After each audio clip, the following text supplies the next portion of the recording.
Varicose veins are a very common problem, and essentially they can be described in a textbook as dilated, elongated, tortuous and superficial veins. So actually they're surface veins that you notice on your own legs. And they're very common actually, so 40% of people, men and women, have this problem. And there's evidence of them on examination when you consult your physician or surgeon, and also on duplex examination, so an ultrasound test can see where the veins are and also see whether they're working properly or not. So not all varicose veins need treatment, but they should probably be assessed, and certainly if you're worried about them, you should come and see us and we'll assess them. If there are major problems, and major problems really means reflux. So when the veins stop working, there are valves normally that mean the blood travels from the leg back up towards the body, towards the heart, and from the surface deep into the leg.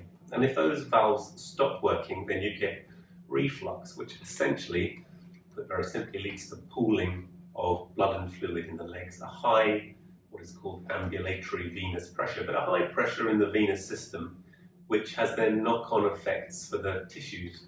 So they don't oxygenate as well, they don't get rid of waste products as well. And actually the blood vessels start leaking, and it sets up an inflammatory reaction which can cause long-term changes that can lead to, in the last instance, ulceration as well as unsightly skin changes. And that certainly requires treatment, and there are a number of options. So the traditional operation, which was pioneered by surgeons called Babcock and Trendelenburg, was over 100 years old, but it's still an operation which we practice today and we know is effective today, and that's called an open surgical operation. It involves a small cut in the groin, and we find the point at which the main varicose vein, called the great saphenous vein, dips down and joins onto the deep veins. We dissect that out, we disconnect it, and then we strip that main varicose vein, if it's not working, physically out of the leg, and that involves cutting the groin and a small cut here. That's called a high tie and strip, or saphenofemoral disconnection and stripping of the vein. And then very often the veins that come off that, which are the veins that often the patient is aware of and cause the most symptoms, they will shrink down if you leave them, but very often it's the best thing to do is make small cuts just above those surface veins and physically hook them out, remove them. And that's called multiple phlebectomies or multiple stab avulsions. And so that's the traditional open surgical procedure.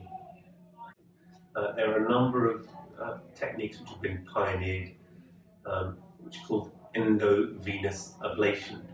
And that means instead of physically disconnecting and stripping out the main vein, great saphenous, or the short saphenous on the back of the leg, they can actually be treated, basically heated, energy delivered to them on the inside. So instead of a big cut here and here and the physical stripping, which can leave some bruising and it's definitely more painful, we can simply use an ultrasound scan, very often mark the vein beforehand, not absolutely essential. Find the vein, pop a needle into it and put a wire up that vein and use that to guide a catheter, and that catheter can be laser frequency ablation, or it can be something called radio frequency ablation. Both work in similar ways, but essentially they heat and burn the vein on the inside, and that causes it to close down and eventually has the same effect as stripping. There are advantages to it in terms of you can be awake.